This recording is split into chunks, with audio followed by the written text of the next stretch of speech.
So it's a different kind of computation. Probably it's really a proof as program approach.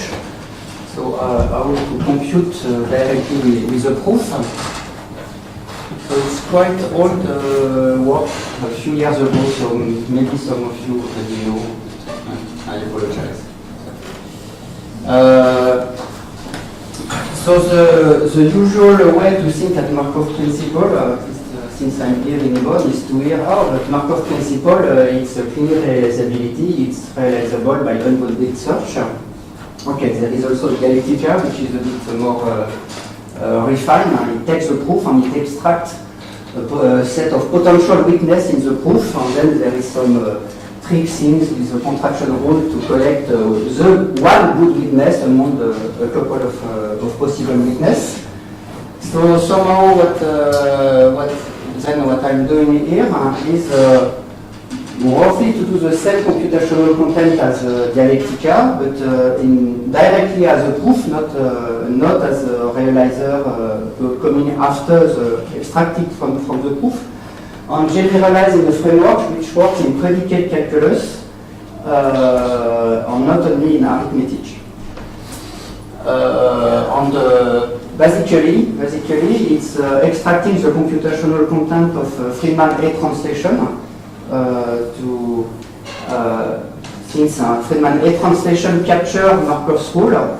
So there is a transformation which transforms a proof using Markov, one instance of Markov into a proof without Markov. And somehow this work is how to express this transformation in what I shall call direct style, and by direct style I mean the same as when we can do classical logic in two ways, either by using reasoning by contradiction, Schluter middle, or using a CPS translation. CPS translation is a programming language terminology for it. A double negation translation, Kolmogorov, Godet, and same style. And then by using this kind of translation, you map classical logic to intuitionistic logic, and you can morally reason about classical logic within intuitionistic logic. And so this is what I call, this is the difference I make between direct style and indirect style. Indirect style is when you work through a translation, and direct style is when you have directly the thing to work without the translation. So classical logic is direct style in this sense for double negation translation, and here what I'm presenting is some direct style for Friedman A translation. And actually a generalization of Friedman A translation, which is Kokan-Hoffman A translation. Okay.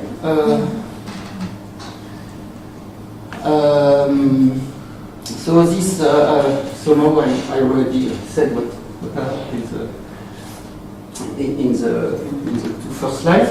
So basically, the idea is to use exception. So if you, I don't know what, if you use Java, for instance, Java is a language where you have exceptions, or the ML language, originally designed by Miner, also have exceptions.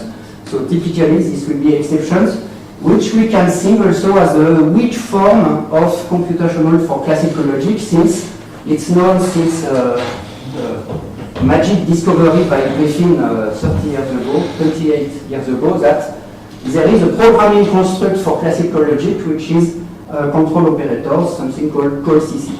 So exception can be seen as a weak form of call-CC dedicated to Markov principle.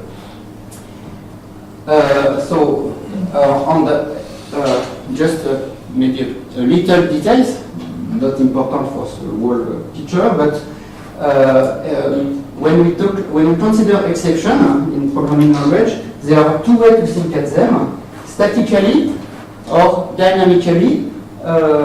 Statically means an exception will be bound to its handler, so an exception is catched by your handler. Statically means it will be catched by the handler statically in the code, and dynamically means it will catch by the surrounding handler at the time of evaluation of the code. And both interpretations are possible. Okay, so analysis of Friedman's A translation to interpret Markov's rule. So this is absolutely standard, I guess. So we do a first, we have let's say a proof of not B. So we make a transformation which will capture all instances of X-falso Quodlibet. So we use a Pravitz-Malnes translation which replace every atom by a disjunction for an arbitrary formula A. Is it identical correctly? And because I changed it yesterday, so I didn't make a mistake. And then we capture every time we use an X-falso Quodlibet, we can reduce it to a case where we use it on an atom. I think I got something wrong. No. I think.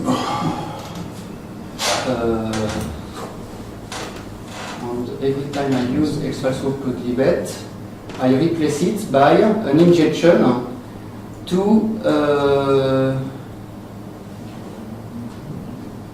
yes, to the no, to the. No, I think I made something wrong. Remplace X par X ou A par T. Sorry. C'est à chaque fois que tu as un nom. Yes, I think I did yesterday. The workshop, it was slides from the old workshop. Here we have to put A. We have to put A, I think, so that it's okay. And so that every calls to X-falso Quodlibet is capture is replaced by an injection into a disjunction. And then there is an important step. So we have a formula in which every atom has been replaced by a disjunction. So this is the formula has all its atoms a bit more complex, and there is a step which makes all the disjunction coming to the surface, so that the disjunction is not anymore on the atoms, but the disjunction becomes at the surface. And then, once we have done that, we can use what I've been told as being the Friedman strict. We can replace the arbitrary formula A by the formula B, which is what we want to prove. And then this is trivially, from this we trivially get a proof of B. So from a proof of not B, we get a proof of B. So what an important step to note here, the star here, is that in this step, if we look closely at the proof of Friedman's, it only works if we have positive connective. And here I'm grateful to Ulrich here for having, so the observation is in better than open update induction, if I remember correctly, that this step, which we don't see necessarily in the proof of Friedman, because Friedman just used Markov principle, a version of Markov principle as a nil exist, there exists of some equality, so the equality has a very poor structure. But if we want to generalize this, we observe that this type of what the disjunction that we put at the atom comes up can be done only for positive connectives. By positive connectives, I mean then disjunction, conjunction, existential, but not implication on not for all. And what this remark implies? This remark implies that, but then we can think at Markov principle in a more purer way than just as a principle of arithmetic. We can define a Markov principle for predicate logic. So this is what I'm doing next. I'm just can generalize the way we think at Markov in arithmetic as an instance of this scheme, not T implies T, for T which is not anymore described in arithmetical term but in purely logical term without connectives which are negative. So only positive connectives like disjunction, existential, and conjunction. We could have also bounded quantification if we want. So then, this which is generally considered an instance of Markov principle, if X and Y are atoms, is not anymore with this definition. But in arithmetic it coincides, of course, because in arithmetic there is always a way to put a decidable formula into a positive form. And yes, interestingly, from the point of view of linear logic, we can think as a double negation operator as exponential question mark operator. And with this respect, we can see Markov principle as the operation, the principle, which says that if I have a proof which potentially gives several witnesses or several instances of the disjunction, but of a formula which is purely positive, then by massaging the proof, I can extract only one witness. Okay, so then what I'm designing now is just an extension of intuitionistic logic, intuitionistic predicate logic, with some infrastructure to build to prove Markov principle. We know that Markov principle preserves the disjunction on the existential property, existential statement property. So in this sense, I still call it an intuitionistic logic. And it's only in this sense that I'm saying it's intuitionistic. I don't want to enter into the debate of what is exactly intuitionistic logic. This is my definition. This extension, then, as I said formerly, shall be interpretable in ordinary intuitionistic logic with a second order quantification over this formula strictly positive, which I call sigma formula, using Copen-Hoffmann translation. So in this language there will be, so it's computational approach, so it's a lambda calculus, and this lambda calculus will be extended and with two operations, throw to throw an exception and catch to handle an exception. So these are the new construct, and with this new construct we will have a proof of Markov in the sense of not T implies T, not T implies T. So the logic, it's just standard, so I let, there is a lot of space to write the proof terms, so this is a purely logical part. So we can add proof terms, so my language is roughly maybe Nuclear style, or I don't know exactly, but it's lambda calculus. For the negative connective, it's lambda. This is case analysis. This is destruction of existential.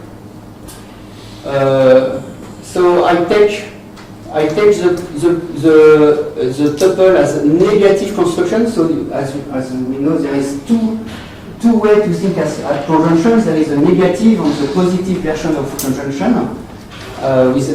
This rule are the rule of the negative one. But we know that in intuitionistic logic they are equivalent with the positive one, so it does not matter, because I said that conjunction was positive in my definition of sigma formula, so I have to explain what I take negative connective, which, but I can consider it as positive also.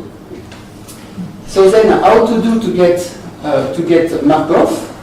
But just trivially, it's really there is nothing really deep. It's just I take the second calculus somehow with several. Now I take several conclusions. So I wrote the rest of the conclusion as a delta, an index delta. So it's really like sequence with multi-conclusion. But this delta is restricted to sigma formula only. So basically this is the restriction of classical logic to the case of formula on the right, which are of the form T, and the T are the sigma formula, which are the form of, which have only positive connectives. So then this is just the extension. Here all the rules are annotated by multi-conclusion, and there are these two extra rules to exchange the conclusion. So catch will be an operation which duplicate, like a contraction rule. I have a conclusion T, and I add a new I have a new contraction, a new formula T, and throw is like the equivalent of an axiom rule to recover a formula T which is declared in the context. So I can, if I have a proof of T and I already have T in the context, then I can get anything. Contradiction. C is the last rule. The C is any formula. So basically, if we think in classical terms, the delta are conclusions, so it's like if we assume the negation of the delta, we have T in delta, so it's like we have a not T in delta, so it's like we have negation elimination, except that the negation, the T is not written as a not T here, it's written as a T on the right, so it's like a contraction from which we get, not a contraction, it's like a contraction which we get a C. Okay, so then now the main property is that, as announced, that if we have a derivation here where the top conclusion has no delta, then this is provable if and only if the formula is provable using Markov principle. Okay, so nothing more than that. So then the question we can ask after that is, oh, but we have this correspondence proof on program, so maybe there are different ways to evaluate the proofs. So we know that we can evaluate lambda calculus in call by name, in call by value. So maybe the two evaluations are possible. And we know that when we have side effect, we have also choice, further choice to make in the evaluation. So like statically bound or dynamically bound exception, as I said. So then we can look at that. And the semantic, the operational semantic which I'll give to this proof, shall have to be reflected by the translation, the Co-Kaufmann translation. So let's look at the semantic, and in particular how eventually it shall compute a witness for an existential statement if we started from a not exist. Or basically, if I have a proof here, what ensures me if gamma is empty that I will get a witness. So the system is a bit complicated, maybe, so we will not enter into all the details. These are basically the beta contraction rule for all connectives. The important one is, so this one is relatively standard. X-falso-Colibet can in computational term, discard its environment context. So F is an environment context, so you have a proof with an instance of X-falso-Colibet, and the surrounding proof of it, X-falso absorb the surrounding proof. And the exception shall do exactly the same. It shall absorb, it shall discard the surrounding context. So then we have a proof. If we take the proof of Markov here, which has this form, Markov will be interpreted as I put a handler and to the continuation, to the not exist part. What I do, I instantiate it with a function which takes the witness and which throw it, which raise it to the handler which is at the top of the program. So in the evaluation, this the proof shall call the not part, the continuation for the not part several times, and this will be interpreted by a throw, and the throw will discard its context, pop up, go up, and at some time get caught by a catch, and we shall have this final rule that at some time all the throw went up, discard part of the context, and we have a value. And this is why it was important to have positive type, because positive type is the equivalent in programming to the type that we can compute, for which we have value, the full value that we can evaluate up to the leaves of the value.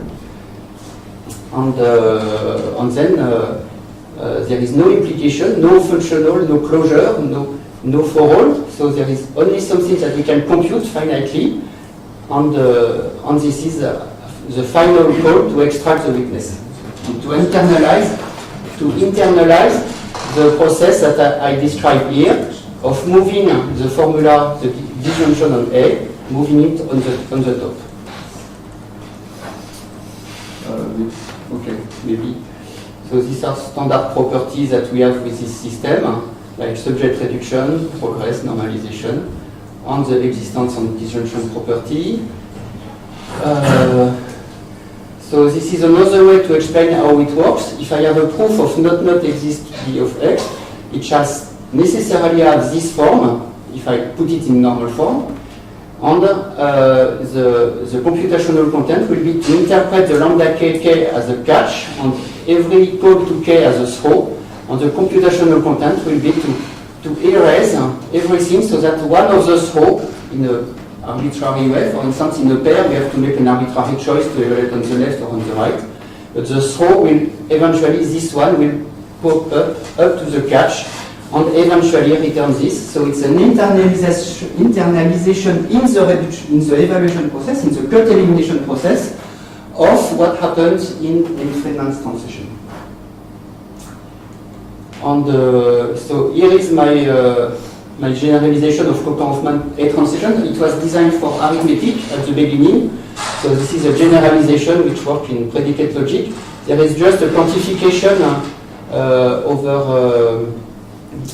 over sets of, actually we can see finite set of positive formula, so we can represent this by a positive formula. On this Kripke style extension to Friedman translation that we can find in Coulter-Hoffmann translation, we take into account that in a proof we can have several uses of Markov principle and not only one at the end, and then we have to collect all possible instances of a T, of a formula T, so we collect them with a Kripke style semantic. Okay, I think I'm going. For the fun, I made a variant of modified realizability that I call sigma evasive, which capture Markov, because Markov is not validated by a Kreisel realizability, but we can hack it so that it captures Markov. It's amazing. Okay, and I think I'm done.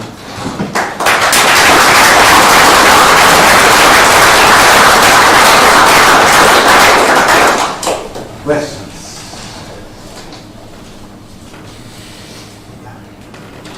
I have a question and a suggestion. So, have you looked at applications? And I have a suggestion for an application. Yes, I have a big application which I didn't mention, but which is written here.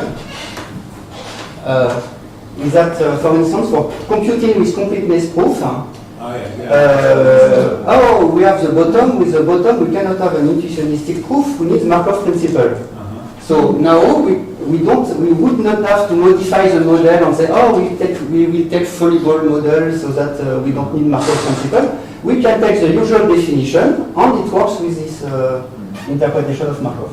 This is one application. So I would have more and more practical ones. So, in computer analysis, for example, the IRON system, they do exact computations, and they all the time use Markov principle. They just search, and they don't care about the bound because normally it comes quite much earlier. And they try to verify this, and they had big trouble because they had implemented in C++, and the results were got by exceptions. So it's very difficult to formalize this system. So could one try to have a more civilized handling of exceptions using the system and then to get a much nicer verification of the system? Yes, probably, yes. That would be nice, because it's much faster to use exceptions other than just putting the results to the surface. More questions? Yes. Can you go back to I think it was the previous slide of the other. Yeah, so when you say this continuation K is applied to a few values, and you're saying one of them comes up to the top, but is it like arbitrary? Because I think with the dialectic, you know that one of these is a witness, but you need to check because you only know that one is a witness. Maybe most of them are not witnesses. So how do you get the actual witness? Because if you just pick one of them, you might not be the witness. Okay, so basically we pick one of the one which is at the leaf. So there can be several of them, but not all are closed. There is a couple of ones which are closed, like V1 and V2 here, because there is no subterm. At the end, there is one which does not call the continuation K anymore, because it's a This has to be finite. the witness. Sorry? So you're saying this has to be the witness? Yes. So there can be several of them because of the conjunction, Yeah. but we pick one of those. But of course, this assumes that the formula B here is strictly positive, no implication in the inside. But this is what makes the Friedman state work. Which is fairly strange because with the dialectic you really need to check all of you have this finite set. And you need to check and you have a guarantee that one of them is a witness. But it could be that it's just one, all the other ones are not witnesses. So you need to check which one is the witness. I'm wondering why don't you need to do this check here? Because it could be you get the false witnesses.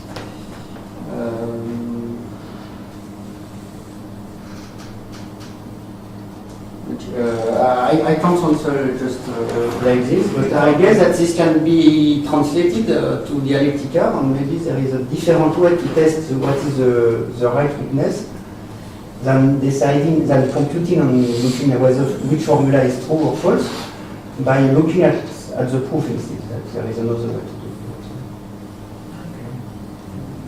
Yeah. In the arithmetic, because delta zero is decidable, therefore, Hoffman Hoffman works. But for set theory, for example, it can be told, and for that case, we need to because modification is Hoffman method. And my question is, have you considered Amigat forcing? No, I didn't. I know a paper from multiplication forcing, but I didn't try to connect it to that. So I didn't. Friedman said translation works for set theory, if I remember correctly, but I didn't look at what it means. I didn't look at what I'm presenting here loose in set theory. That's a good question. More Maybe questions? another question. Does it work when you have parameters as well, or are you just considering the B without any parameter? Okay, this is a good point. Yes, I assume that the formula to be able to compute it, to be able here in the predicate logic, I can have arbitrary parameters because they don't matter for the computation. But if I want to scale to arithmetic, I will have induction. I will have an induction step. And if I want to compute a proof by induction, I need the corresponding natural number to be defined. So we cannot. This is one of the weaknesses of this approach. That when scaling to arithmetic, it works only with closed sigma 0 formula, with no free variable. Okay, one not too long question, yes. So in some sense, can we say so with Markov's principle we get as real isos or recursive functions? Because it's an unbounded search.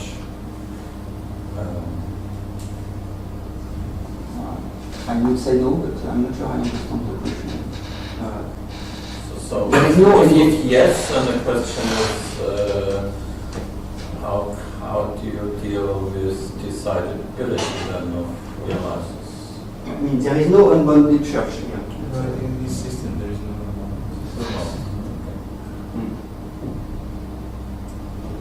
Okay.